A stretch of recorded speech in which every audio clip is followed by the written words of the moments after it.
بسم الله الرحمن الرحيم والفجر وليال عشر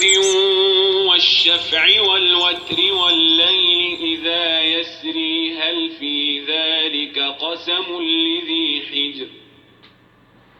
ألم تر كيف فعل ربك بعاد إرم ذات العماد التي لم يخلق مثلها في البلاد وثمود الذين جابوا الصخر بالوادي وفرعون ذي الأوتاد الذين طغوا في البلاد فأكثروا فيها الفساد فصب عليهم ربك سوط عذاب إن ربك لبالمرصاد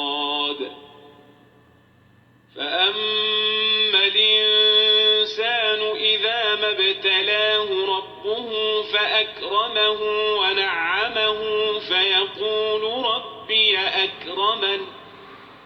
وأما إذا ما ابتلاه فقدر عليه رزقه فيقول ربي أهانني كلا بل لا تكرمون اليتيم ولا تحضون على طعام المسكين وتاكلون التراث أكلا لما وتحبون المال حبا جما كلا إذا دكت الأرض دكا دكا وجاء ربك والملك صفا